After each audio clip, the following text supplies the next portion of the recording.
Ó Deus, te bendizemos de todo o nosso coração, que quando nós temos um encontro contigo, ainda que tenhamos sido segundo em tudo, segundo o mundo, somos mais que vencedores. Ainda que tenhamos sido esquecidos, ainda que tenhamos sido desprezados, mas nós somos encontrados nos cantos da vida, onde disseram que nós deveríamos permanecer para pagar pelo mal que fizemos. Mas o Senhor nos estendeu a mão, nos estendeu o perdão, nos abraçou e cancelou a nossa dívida e nos fez andar de novo como pessoas perdoadas, alcançadas pela tua misericórdia, pela tua graça. Bendito seja o teu nome.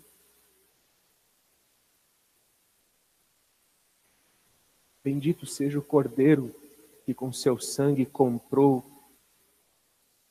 para Deus gente de todo povo, língua, tribo, nação.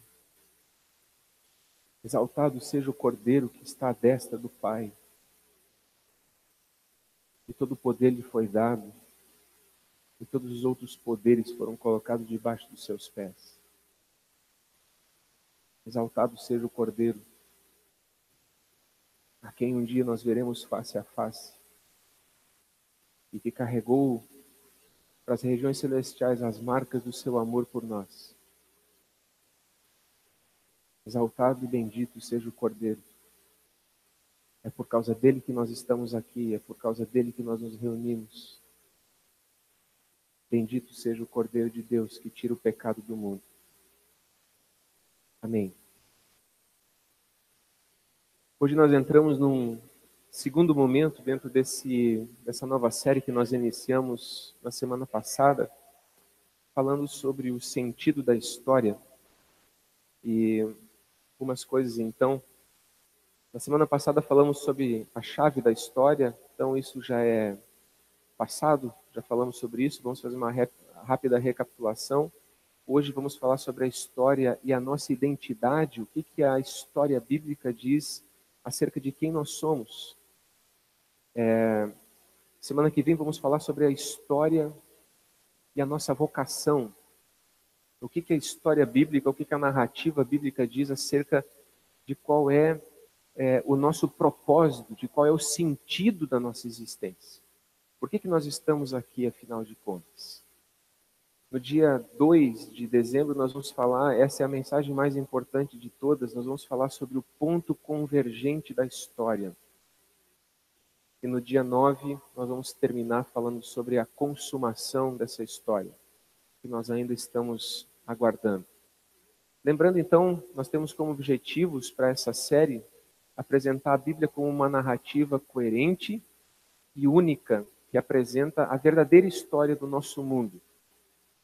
Certo? Como eu disse na semana passada, nós podemos interpretar o mundo e compreender o mundo a partir de vários tipos de conceitos: religiosos, científicos, filosóficos, ideológicos.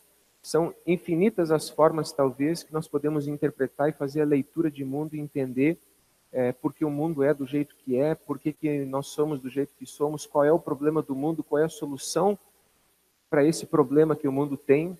E cada uma dessas narrativas, cada uma dessas histórias que se apresentam como verdade, elas vão fazer com que nós tomemos escolhas diferentes e que nós nos comportemos e que nós lidemos com as nossas vidas de maneiras diferentes. Então, basicamente, o que eu estou tentando fazer é apresentar para nós, como não poderia deixar de ser, o que é uma cosmovisão cristã, onde está construída a nossa forma de entender e de ler o mundo. E, em segundo lugar, convidar você a encontrar-se dentro dessa história, dessa narrativa da Escritura Sagrada e vivenciar isso no seu cotidiano. Porque, às vezes, nós até sabemos a história bíblica, nós temos um conhecimento acerca do que ela diz, mas, na prática, a narrativa que detém o controle sobre as nossas vidas é outra. É a narrativa do consumismo, é a narrativa do capitalismo, é a narrativa de alguma ideologia, é a narrativa cientificista de que nós chegamos aqui por acaso, meramente por causa de uma explosão, não existe sentido, então nós vivemos a partir de um niilismo, de uma vida sem propósitos, um materialismo.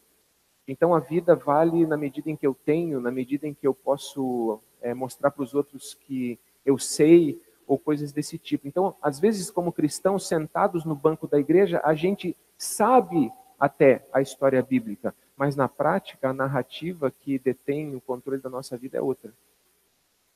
A história que nós elegemos, a partir da qual nós vivemos a nossa vida, é outra. Aquilo que determina o que é certo e o que é errado, como esses dias eu falava com o pastor aqui de Campinas, nós estamos num mundo pós-moderno, verdade, cada um tem a sua. Alguém veio até ele e fez uma pergunta acerca de uma questão que envolvia casamento e uma determinada situação. Ele disse, olha, isso é errado, biblicamente está errado, isso é pecado. Daí a pessoa olhou para ele e disse assim, mas eu não acho que é assim. Certo? Nós vivemos num tempo em que a gente simplesmente acha que não é e pronto, está tudo certo, está tudo resolvido. Ok? Então, qual é a narrativa? Qual é a narrativa que a gente está ouvindo? Qual é a narrativa que determina a nossa vida? E quando a gente puder ser capaz de ler o mundo através de uma cosmovisão cristã, então a nossa fé não vai ser uma coisa do nosso âmbito privado. A nossa fé vai ser uma coisa crucial e fundamental que vai determinar as nossas escolhas, o modo como nós vivemos, o modo como nós olhamos para o futuro, o modo como nós lemos o nosso passado, tudo, absolutamente tudo, vai passar por aí. Ok? Então vamos lá. Recapitulando, semana passada a gente disse que, segundo a Escritura, segundo a Bíblia, a história humana não é a consecução de eventos aleatórios. A história humana não é fruto do acaso. Nós não estamos aí debaixo de um signo de sorte. Ok? A história não é assim, segundo a Escritura. E a partir de um texto de Apocalipse capítulo 5, eu tentei demonstrar de que a chave para compreender a história humana, segundo a Escritura, é Jesus Cristo. E isso a gente vai voltar a falar no dia 2, quando a gente vai falar sobre a convergência de toda a história. A chave para compreender a história humana é Jesus, não é nenhuma outra coisa. E Jesus então lança luz a tudo que vem antes e tudo que virá depois dele. Quando a gente entende o significado da obra de Jesus, então toda a história que vem antes faz sentido e toda a história que virá depois é vista de um ponto de vista de esperança, não de desespero, não de meu Deus do céu, o que vai ser. A gente entende que essa história está caminhando para uma consumação e essa consumação está na mão de Deus e não das grandes potências mundiais. Muito bem, hoje nós vamos falar sobre essa pergunta, identidade, o que a Escritura diz acerca da nossa identidade? Quem somos? Essa é uma das perguntas que uma cosmovisão sempre tenta responder. Quem nós somos? Não sei se você já se fez essa pergunta.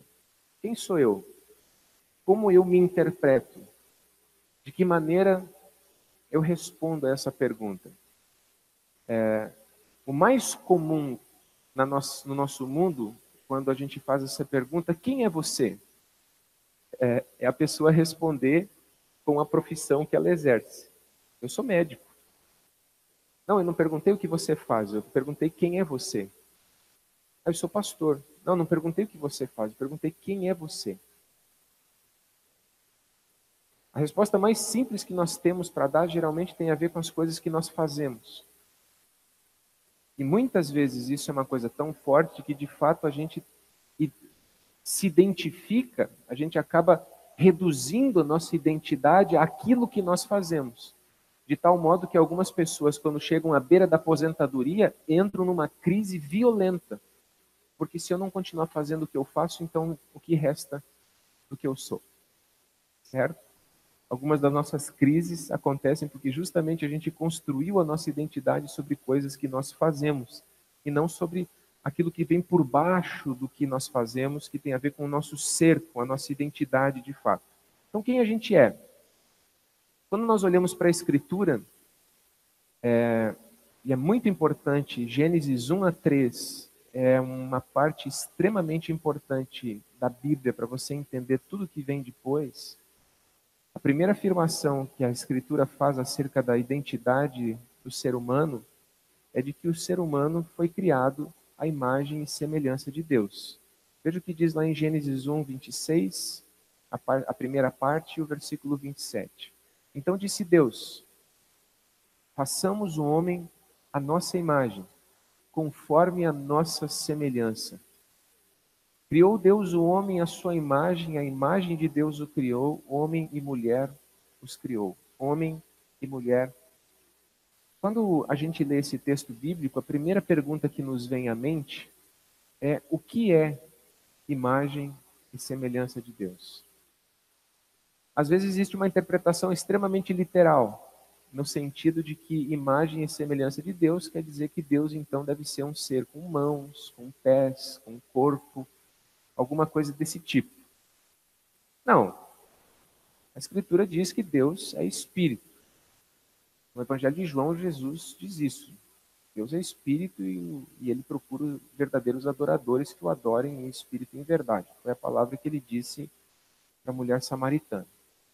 Quando se fala da mão de Deus, quando se fala dessas partes do corpo de Deus, o que se está descrevendo a gente chama isso de antropomorfismo. A gente apenas está dizendo que a gente está usando uma linguagem humana para descrever a Deus, certo?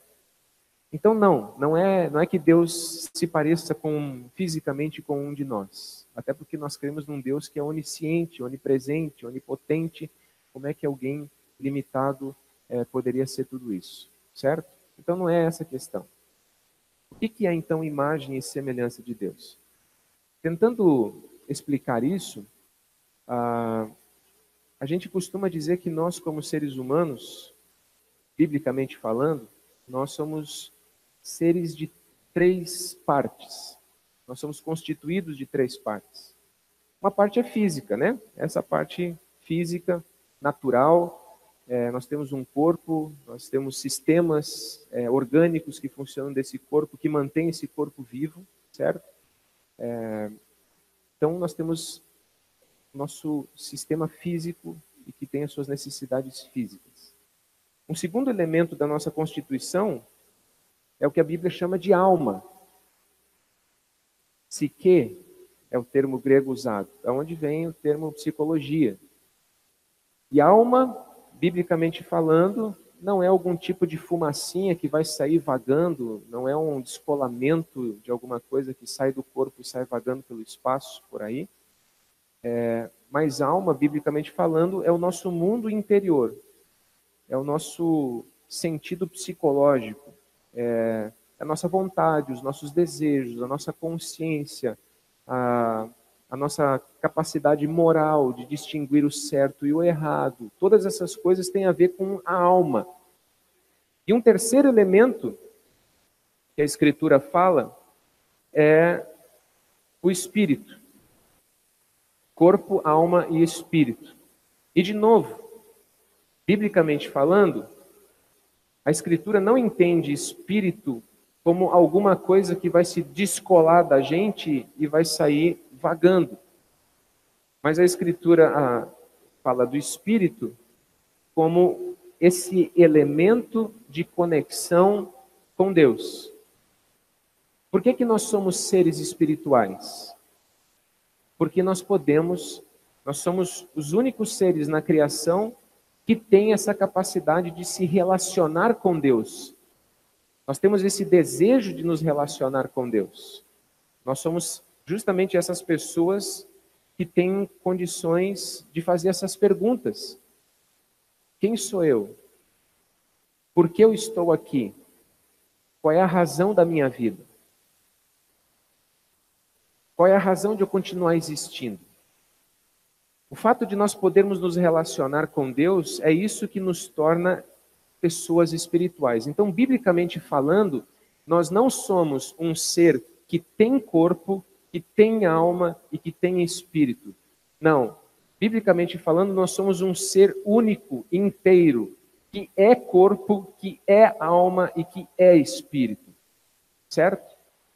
Não existe nenhum descolamento entre uma coisa e outra. O conceito de que o corpo é a prisão da alma e que a alma é a parte boa do ser, isso não é um conceito bíblico, isso é um conceito grego, platônico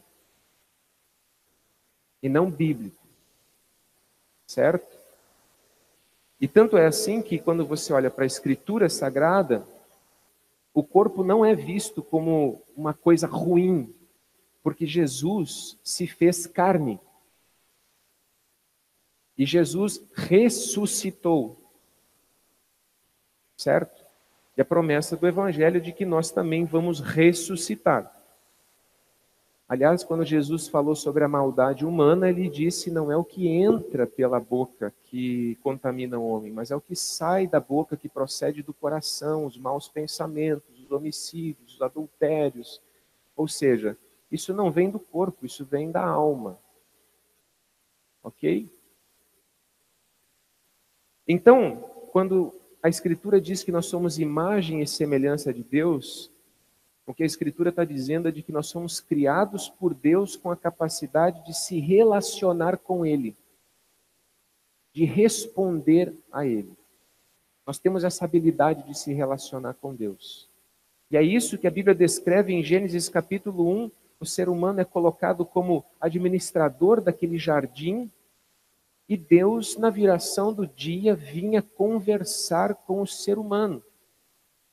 Quando o ser humano erra, quando o ser humano se desvia de Deus, a primeira coisa que o ser humano faz é fugir de Deus, é se esconder de Deus, porque essa relação com Deus foi quebrada. E ali então se introduz o medo, a vergonha, a culpa, que separa o ser humano de Deus e ele passa a se esconder de Deus. Mas o ser humano foi criado para se relacionar com Deus, para adorar a Deus.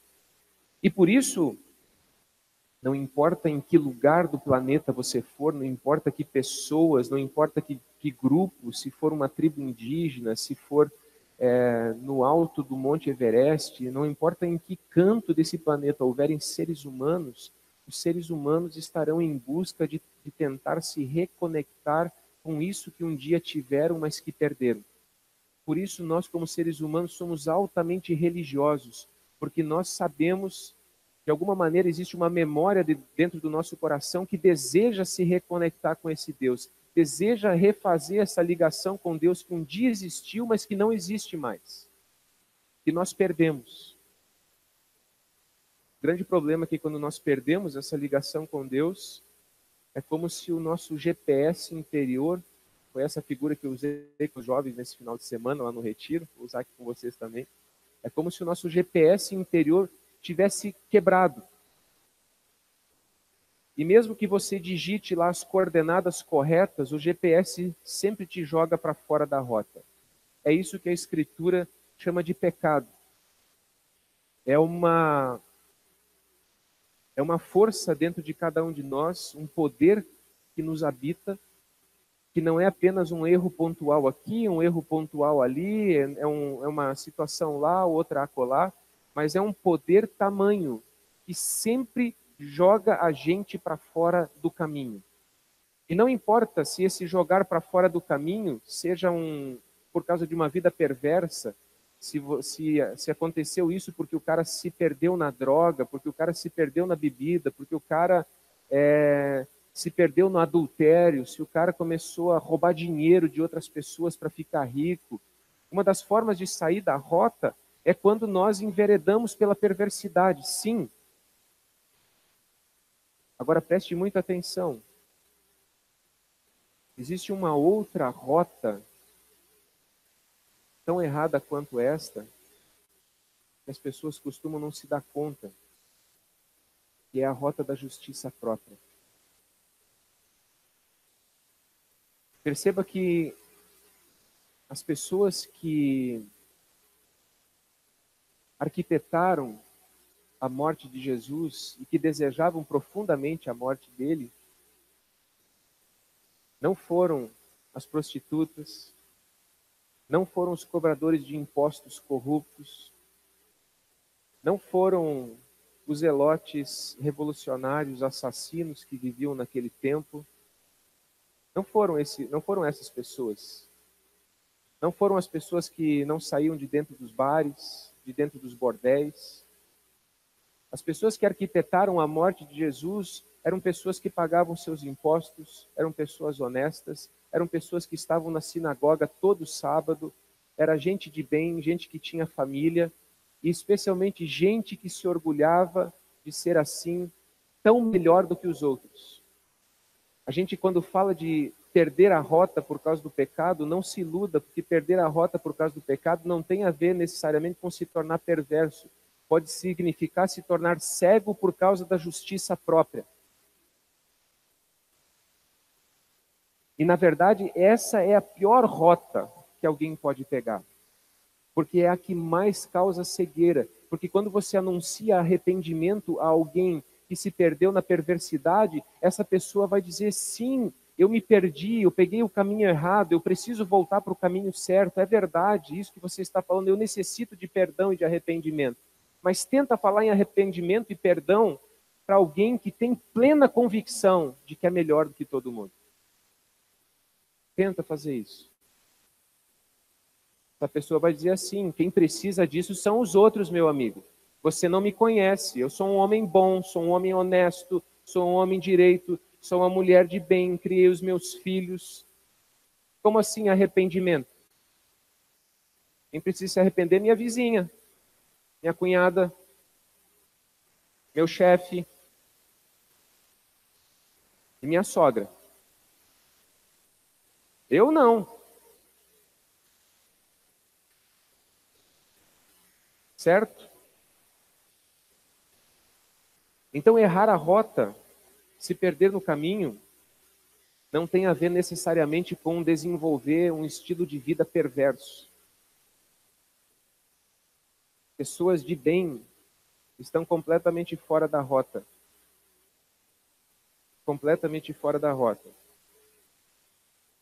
Seguindo aqui na nossa reflexão, uma outra coisa que a Escritura diz acerca de quem nós somos, é de que nós somos colocados como mordomos, como ecônomos da criação.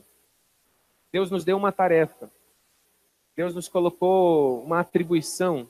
Quando a gente lê Gênesis capítulo 1, especialmente, e também o capítulo 2, você vai ver Deus ordenando ao ser humano, ao homem que foi criado à sua imagem e semelhança, domine sobre as aves do céu, os peixes e sobre toda a terra. Nos versículos 26, 28, capítulo 2, versículo 15, ele usa essa expressão dominem. E como essa ordem foi dada antes da queda do ser humano, essa ordem logicamente não significava destruam. Essa ordem não significava façam o que vocês quiserem com a criação. Essa é uma ordem dada a alguém que foi criado para adorar a Deus, que se relaciona com Deus, que tem intimidade com Deus e que, portanto, ia dominar a criação, ia gerenciar a criação, ia administrar a criação, ia ser o ecônomo da criação de acordo com a vontade de Deus. Nos versículos 29 e 30, a expressão que aparece ali é Deus deu. E aí ele fala da criação. Deus deu. Deus entregou. Deus delegou. Deus passou o bastão. Ele fez e nos deu uma tarefa. Portanto, a nossa identidade a partir de Gênesis até o capítulo 2 tem a ver com essas duas coisas. A nossa relação com Deus e a nossa relação com o mundo. Uma tarefa de administrar, de gerenciar, de serem os gerentes da criação, mas ao mesmo tempo de fazer isso em conexão com o Criador como alguém que foi feito para se relacionar com o Criador. Esse é o primeiro ponto. O problema é que daí a gente tem Gênesis 3, né? E aí é que as coisas se complicam. Aí é que as coisas perdem a sua dimensão inicial. Porque a Escritura diz ali de que um outro poder que já havia se amotinado contra Deus propõe também ao ser humano um motim. É como se o ser humano fosse dono, como se Deus tivesse feito, em vez de um, vamos imaginar que a criação de Deus é um grande barco, né? E Deus disse, homem, mulher, eu estou colocando vocês aqui no timão, não Corinthians, né? Timão, aquele volante lá do barco, que tem uma corda ligando ao leme, né? Um mecanismo ligando ao leme que controla a direção do barco, do navio. Vocês são responsáveis por guiar esse negócio que eu fiz. Nós vamos fazer isso juntos, mas vocês é que vão dirigir esse negócio.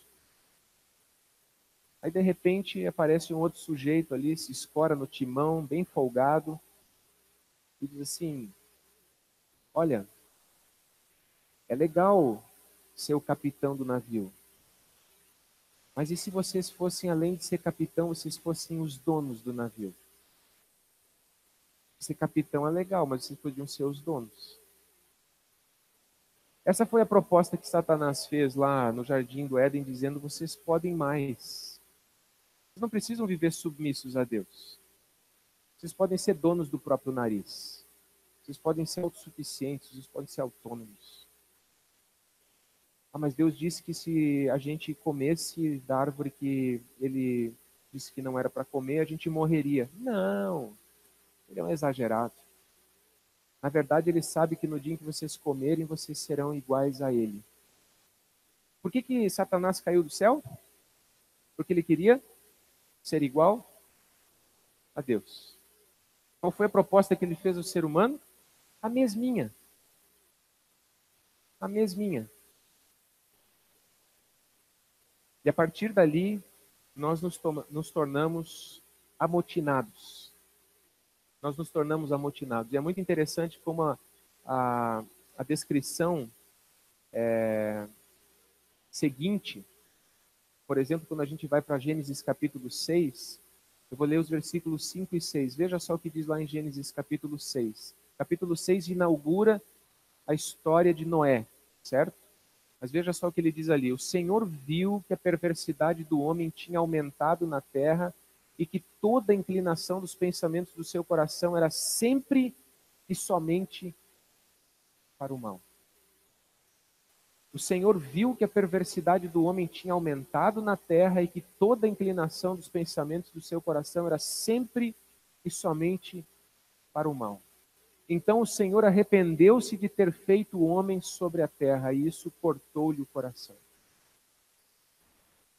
Esse é o testemunho que se dá em Gênesis capítulo 6 acerca da humanidade. Bom, aí vem o dilúvio, o juízo de Deus. Pela bondade de Deus, ele poupa Noé. E acontece uma espécie de recomeço. E agora, quando a gente vai lendo a narrativa, sem saber o final da história, a gente pode pensar assim, puxa, agora vai. Agora eles aprenderam.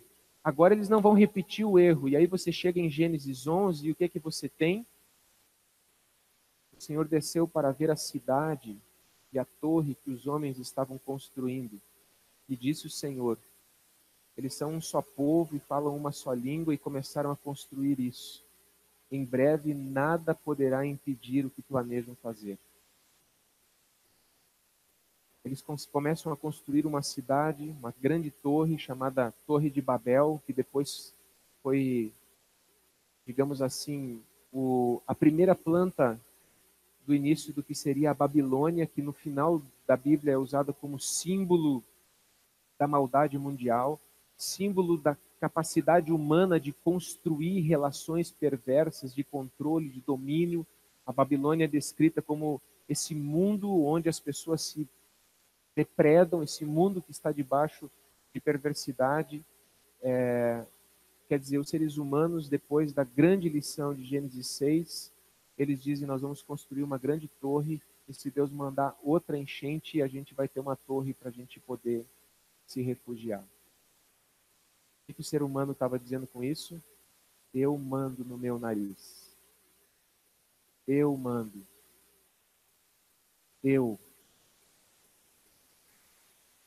Eu. Eu. E é isso que a Escritura chama de pecado. A insistência dos seres humanos de fazerem do seu jeito, do seu modo, de serem insubmissos, rebeldes contra aquilo que Deus propôs originalmente na criação.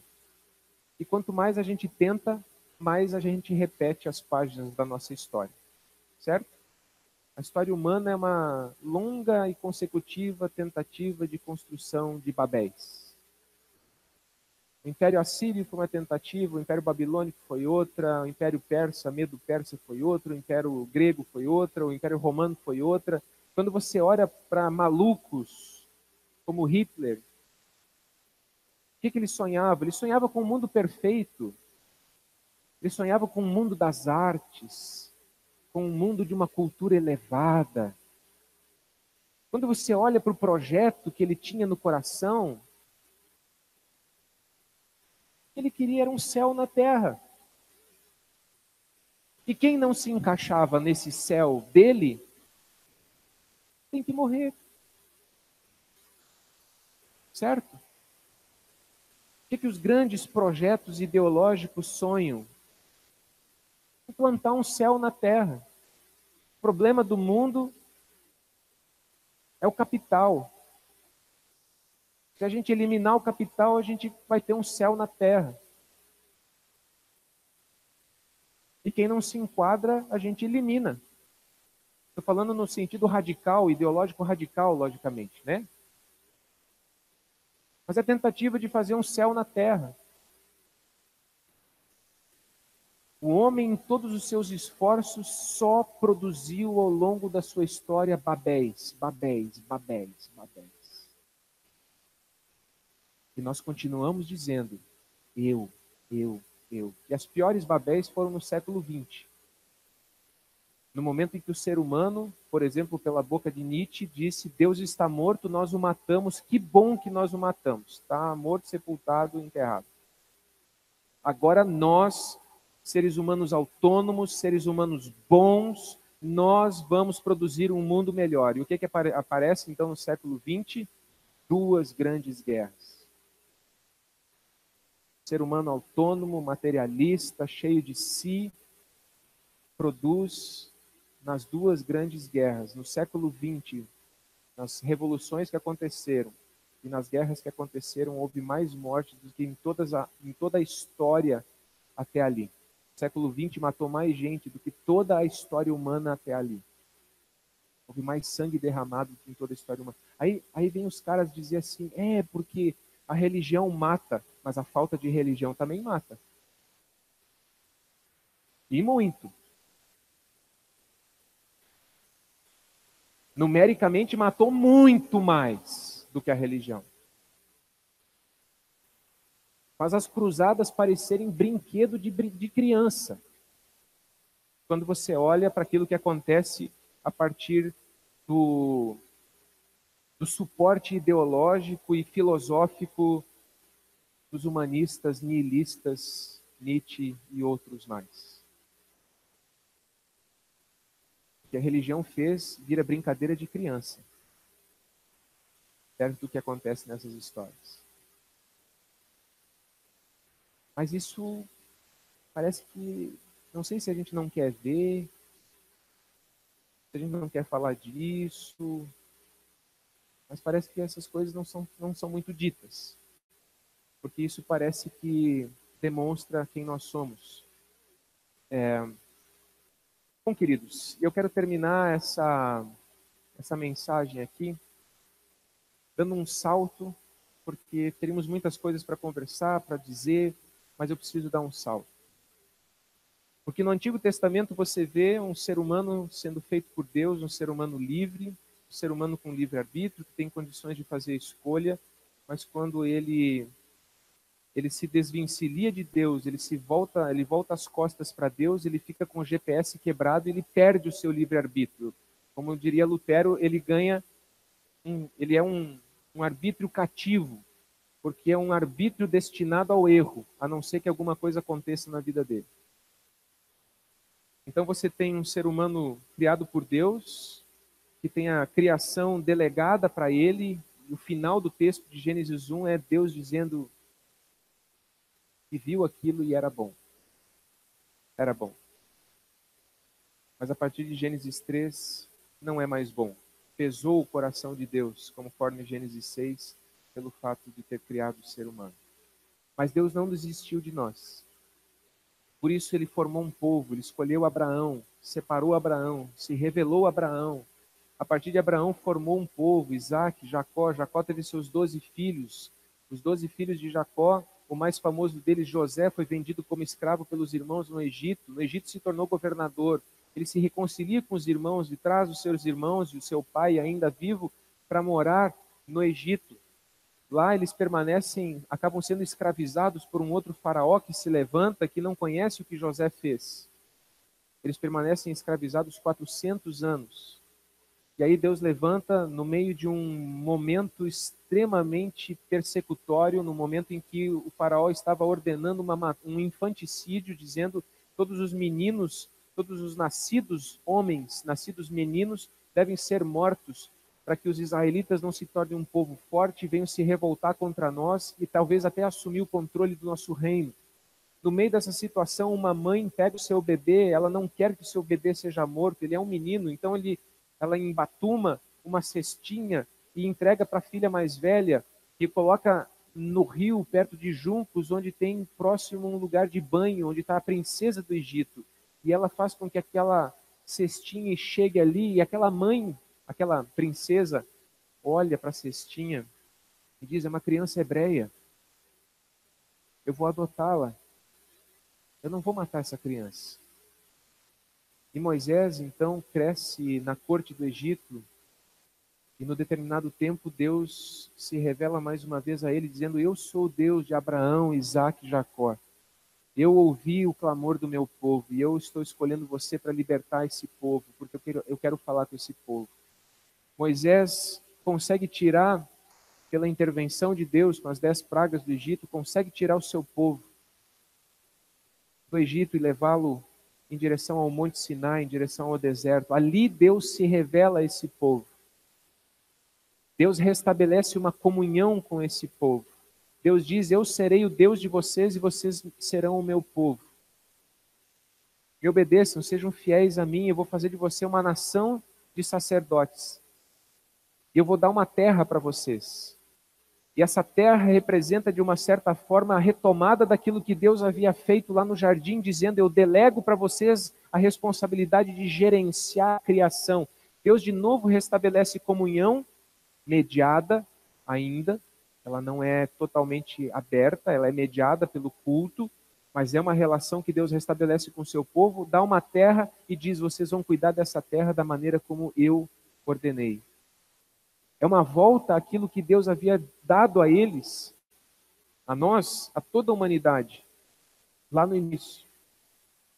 O relacionamento com Ele e a tarefa de cuidar da criação. E Deus retoma isso. Ele retoma também o projeto do seu reino, no meio de um mundo dominado agora por trevas. E no Novo Testamento, nós temos algo crucial acontecendo. O reino de Deus vem, de fato. Ele vem em pessoa. O próprio Deus nos visita na pessoa do Filho de Deus, Jesus Cristo. E central para nós como cristãos, sem dúvida nenhuma, é a cruz. É a morte de Jesus na cruz do Calvário. E quando Jesus morre no Calvário, tem muitas implicações, mas o que nos interessa hoje aqui é o que é que Deus está nos dizendo quando Jesus morre na cruz acerca de quem nós somos. Essa é a grande pergunta e essa é a questão que nos interessa aqui hoje. Quando Jesus morre na cruz, Deus executa a sua justiça. Ele pune o pecado. Ele é santo, santo, santo. Ele não tolera o pecado. A bondade de Deus não é uma tolerância com a nossa maldade. Deus é absolutamente intolerante com a nossa maldade. E nós percebemos essa intolerância de Deus com a nossa maldade pelo fato de Jesus ter que morrer na cruz pelos nossos pecados. Se Deus fosse tolerante, Jesus não precisaria ter morrido na cruz. Certo? Mas ele é intolerante com o pecado, mas ao mesmo tempo ele é tolerante com o pecador.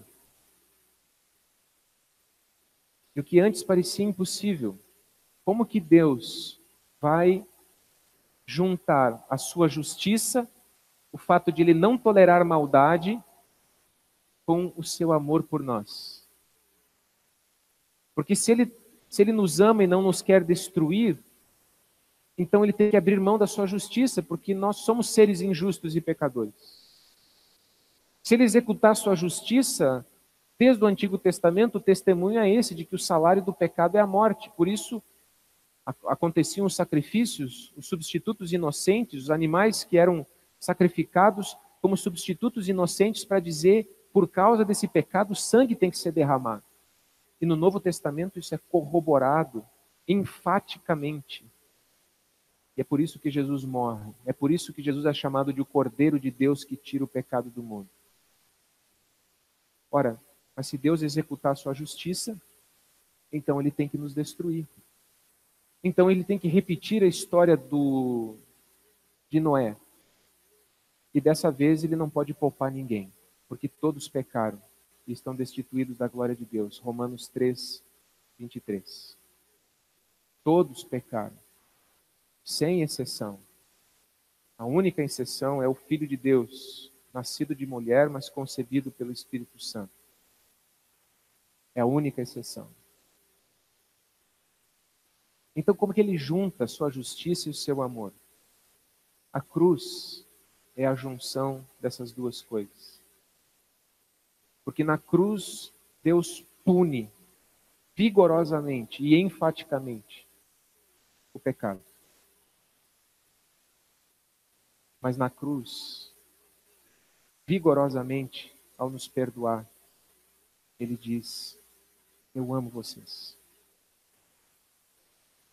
Eu amo vocês. Eu gosto de fazer essa comparação, sei que estou me estendendo um pouquinho, mas eu já estou terminando. Eu gosto de fazer essa comparação com aquele pedido que Deus faz a Abraão, o pai da fé, quando ele diz para Abraão, depois de ele finalmente ter o seu filho Isaque: Abraão, vai para um monte que eu vou te mostrar, e lá você vai me oferecer o seu filho em sacrifício. E Abraão pega e vai. Quem é pai aqui, quando lê aquela história com atenção, é de rasgar o coração. Certo? E Abraão constrói um altar de pedras, coloca lenha sobre o altar. O filho tinha perguntado no trajeto: pai, nós temos a madeira, a gente tem as brasas aqui para fazer o fogo, a gente tem a faca para imolar, mas aonde está o cordeiro? E Abraão responde para o filho: Deus proverá.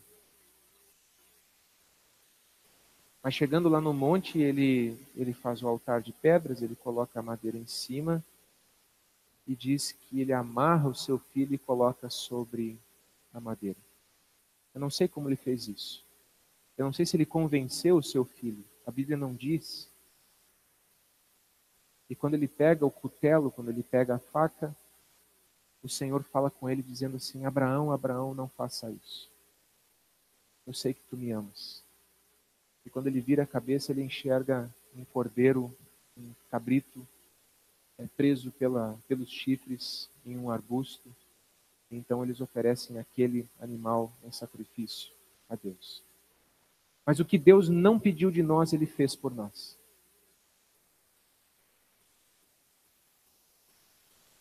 O que Deus não pediu de nós, ele fez por nós. Ele entregou o seu filho por nós. Ele desceu o cutelo.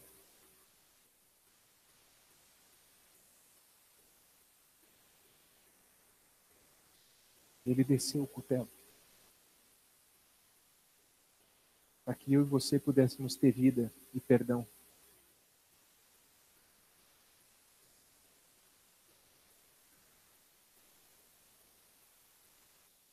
Quem sou eu? Basicamente, Gênesis 1 é importante para mim, Gênesis 3 é fundamental para mim, mas a cruz é crucial para mim. Quem sou eu? Eu sou alguém que merecia condenação e morte. Mas ao mesmo tempo, eu sou alguém absolutamente amado, cheio de valor. Porque Deus se importou comigo a esse ponto. Para que eu tivesse vida. A cruz diz para mim quem eu sou. Não é o meu reflexo no espelho. Não é a opinião dos meus pais, embora ela pode ter sido seu valor. Não é a opinião das pessoas que estão ao meu redor. Não é a sociedade, não é uma ideologia, não é uma filosofia. A cruz diz para mim quem eu sou. Porque eu sou cristão. Então a cruz diz para mim quem eu sou. Terminando, eu quero dizer para você, se você se compreender a partir dessa cosmovisão cristã, desde o Antigo Testamento até o Novo Testamento, em primeiro lugar, você não pode dizer jamais que você é um erro, porque ninguém que é imagem e semelhança de Deus pode ser um erro. Amém? Se você carrega no seu coração uma sensação, uma impressão, qualquer que seja, de que você possa ser um erro, é mentira, porque a Escritura diz que você é imagem e semelhança de Deus. Mas eu tenho um monte de limitações. Isso é uma outra questão. Você não é um erro. Você não é fruto do acaso. Você não está dentro de uma loteria cósmica. Não. Você não é um joguete. Você não é um brinquedo. Você não é uma peteca de poderes, sejam eles quais forem. Não. Não é. Em segundo lugar, saiba que Deus distingue entre o que você faz e aquilo que você é. Deus distingue entre o que você faz e aquilo que você é. Deus é intolerante com o pecado. Por isso Jesus teve que morrer na cruz. É por isso que Ele nos chama para perto de si, para que nós possamos ter perdão e para que a gente possa iniciar uma nova vida, para que a gente possa ter um recomeço. Deus separa entre o que nós somos e aquilo que nós fazemos. Em terceiro lugar, quando você olha para a cruz, quando eu olho para a cruz, eu não posso dizer que eu sou melhor do que alguém. Porque a mesma cruz onde Jesus morreu, ela é plenamente válida para uma pessoa que tenha feito coisas horríveis, assim como ela foi necessária também para mim, um bom moço, de boa família, de boa educação, de boa instrução, blá, blá, blá, blá, blá, blá. Porque todo esse bom mocismo, toda essa história bonita que eu possa ter atrás de mim, se eu colocar a ênfase da minha identidade em cima disso, eu me tornarei orgulhoso, arrogante e vou começar a me dar o direito de julgar as outras pessoas e dizer você passa por isso porque você fez aquilo. E em todo mundo a gente vai começar a apontar o dedo e se tornar juiz, e o único juiz que existe é Deus. E quando nós nos colocamos no lugar de Deus, nós estamos caindo na mesma armadilha que Satanás caiu, de querer ser igual a Deus.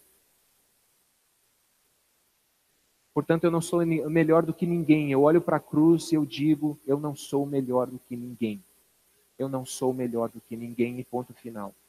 Mas também quando eu olho para a cruz, em último lugar, a cruz me diz, Daniel, você não é pior do que ninguém.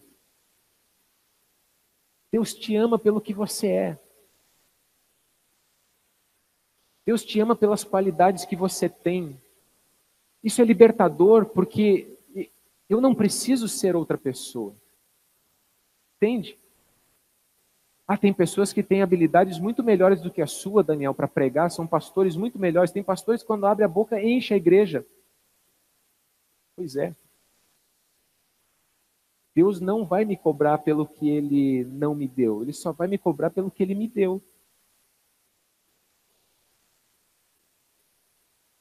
Percebe que coisa maravilhosa é isso? Eu não preciso me comparar com ninguém. Nem abaixo de mim para me sentir bem, nem acima de mim para ficar com pena de mim. Porque eu sou amado pelo que eu sou. A cruz me diz isso. Você não é melhor do que ninguém, mas você não é pior do que ninguém. Você é amado exatamente do jeito que é. Aleluia.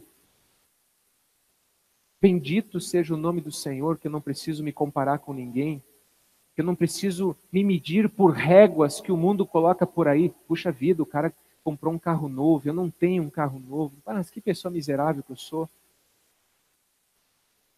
Puxa, o evangelho tem que fazer a gente virar esse tipo de página. Isso é uma coisa infantil. Certo? Meu valor não está nisso, minha identidade não está nisso. Puxa, a pessoa foi lá, ela recebeu todo um reconhecimento e tal. Por que eu nunca sou reconhecido? Mas, querido, Deus te vê. Ele sabe quem você é. E Ele ama você. Aleluia.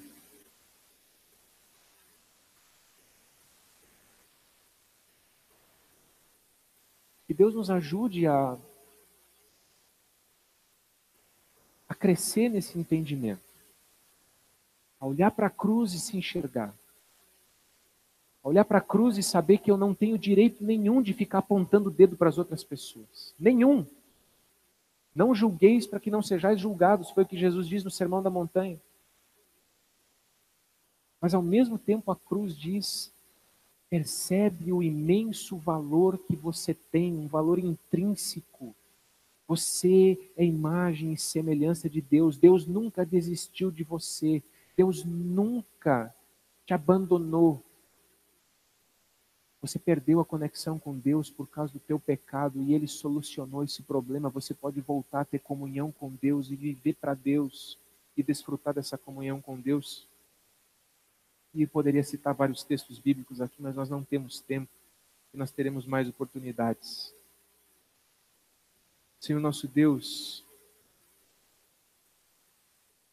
nós acreditamos, nós somos cristãos, nós acreditamos de todo o nosso coração na narrativa, nessa história contada nas Escrituras Sagradas e entendemos que essa é a verdadeira história da humanidade e que aqui nós temos as verdadeiras respostas acerca de quem nós somos.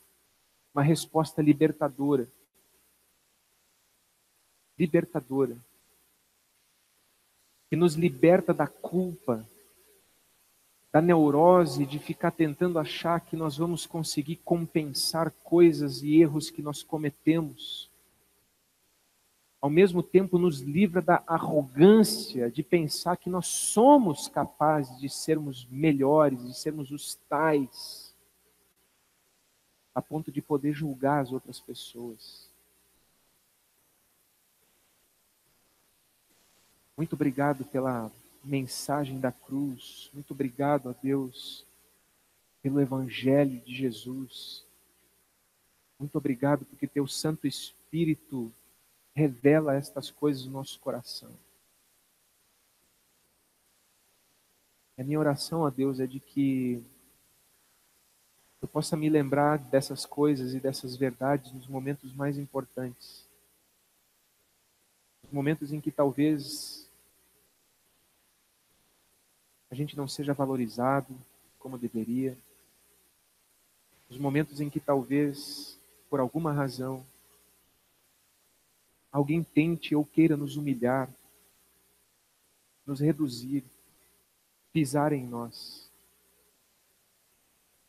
Que a gente possa manter viva a memória de saber: você pode ter querido pisar em mim, mas continua valendo o que a cruz diz sobre mim. Eu tenho um valor que não é possível medir, um valor que valeu o sacrifício do Filho de Deus no meu lugar. Eu sou imagem e semelhança de Deus. Ajuda-nos, ó Deus, a construirmos o jeito de nos enxergar a partir dessas realidades. Em nome de Jesus. Amém.